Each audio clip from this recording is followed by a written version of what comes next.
Hello everyone.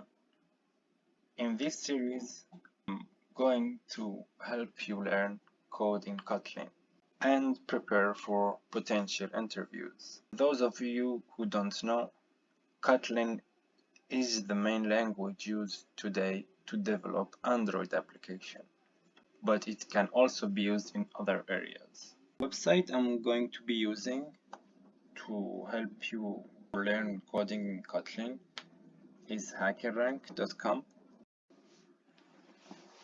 So let's dive in and try and solve our first problem.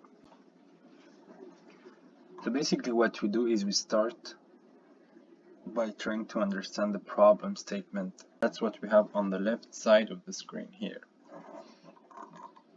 And so where I'm scrolling. It says complete the function solve me first to compute the sum of two integers. So that's the problem statement. And by the function, they are referring to this part. Here they give us an example to make it clearer. We have a equal to 7 and b equal to 3, and we wanted to return a 10. Pretty basic problem just to help us get familiar with the platform. After that, we have the function description. So we read through it, which says complete the solve me first function in the editor below. Solve me first has the following parameters: int a, the first value, int b, the second value. Returns variable of type int, which is the sum of a and b.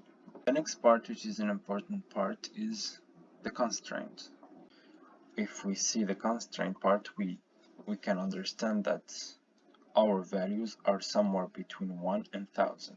We have a sample input and a sample output, which is what is going to be given. So we're going to receive a equal to 2 and then b equal to 3, and we're going to receive 5. We're going to have to output 5. So let's head to the editor and start coding. This is a very basic problem to get us started coding in Kotlin. So here we are in the function. We have the keyword fun, which declares this solve me first word as a function with two arguments, as we had read in the description, and a return type. A return type means an output. So we have input parameters here, two input parameters a and b of type integer, and an output of type integer. An integer just means a number. You can think of it as a number for now.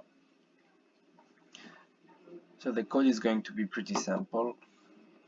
We're going to have val, which declares the variable as a constant, a value that doesn't change. And we're going to name that variable sum. Good for our variable to have descriptive names.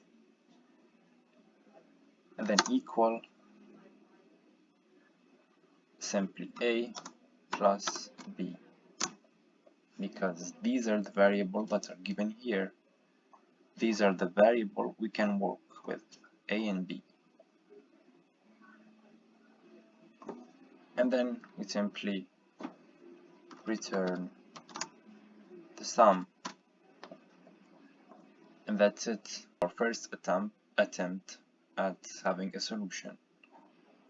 Now what remains to be done is the testing, and that's also another advantage of using HackerRank. We have automated testing built in. All we have to do is just to hit here, run the code,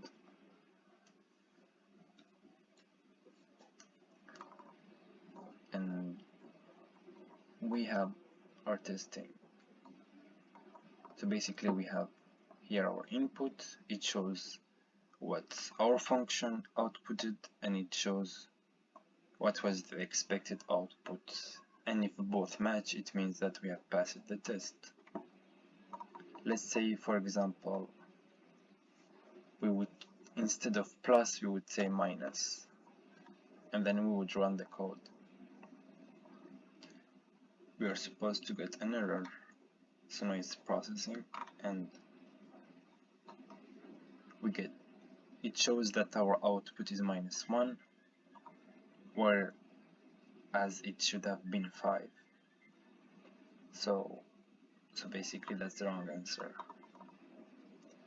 So we put back again, and basically we have two buttons here. We have run code and submit code.